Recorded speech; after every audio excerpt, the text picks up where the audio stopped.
Orissa 3 train दुर्घटना, smart gadgets की कहानी। अंधकार ने शहर को अचानक ढक दिया। लोगों ने अपनी गतिविधियों को ठान लिया, जैसे कि वे सदियों से सोए हुए थे। एक रहस्यमय दर्पण ने उनकी सुनसानी को छिड़क दिया, जहां एक घटना घटने वाली थी जिसे उन्होंने अभी तक जानने की उम्मीद नहीं रखी थी। एक रात जब सब आराम कर रहे थे, उड़ीसा रेलवे स्टेशन पर एक स्ट्रेंज ट्रेन ठहरी। किसी भी अनुभव की ओर संकेत करने वाले मॉडर्न मशीन ने इस ट्रेन को एक आकर्षकता से भर दिया था। लोग चकित होकर ट्रेन की ओर आकर्षित हो रहे थे, जैसे वे एक जादूगरी शक्ति द्वारा मोहित हो रहे हों। अचानक ट्रेन के इंजन ठहर गया और सभी बिजली का प्रकाश चला गया।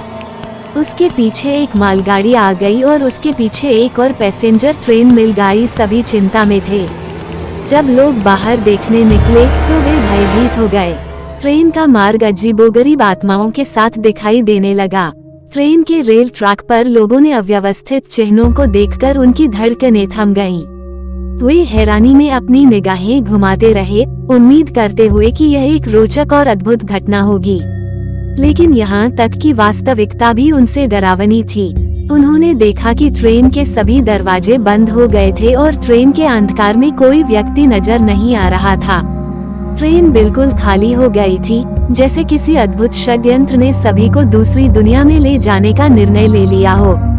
लोग व्याकुल हो रहे थे, अपने विचारों में उलझकर इस अन्यायपूर्ण घटना की वजह खोज रहे थे।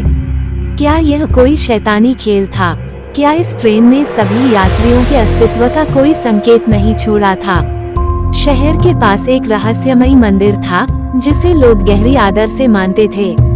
इस मंदिर में एक पंडित रहता था, जिसके बारे में लोगों को आश्चर्यचकित होने का कारण था। इस पंडित के पास एक स्पेशल डिवाइस था, जो उन्हें शक्तिशाली बनाता था। यह डिवाइस एक स्मार्ट गैजेट था, जिसमें उनकी शक्तिशाली बुद्धि स्थापित थी। वो इस डिवाइस की मदद से भविष्य की घटनाओं का अनुमान लगा सकता था और अन्य उपयोगी जानकारी प्राप्त कर सकता था। जब ट्रेन दुर्घटना की खबर सुनी गई, तो पंडित ने अपनी डिवाइस का उपयोग करके इस घटना की जानकारी प्राप्त की। उन्होंने देखा कि ट्रेन की पटरी में खामी के कारण हादसा हुआ था और ट्रेन की सभी उपकरण समेत कई यात्रियों की सांसें भी बंद हो गई थी। अपनी शक्तिशाली बुद्धि का उपयोग करते हुए पंडित ने तत्काल एक इंजीनियर को संपर्क किया और ट्रेन को सुरक्षित करने के लिए उपाय बताए। इंजीनियर ने पंडित के सुझाव को मानते हुए ट्रेन में स्मार्ट गैजेट्स लगाने का निर्णय किया। यात्रियों ने कुछ ऐसा देखा कि चिंतित होने के बजाय आश्चर्यचकित हो गए। उन्होंने ऐसा क्या देखा? कौन से गैजेट उस ट्रेन में पाए गए? कौन था वो इंजीनियर? इसके बाद क्या हुआ होगा?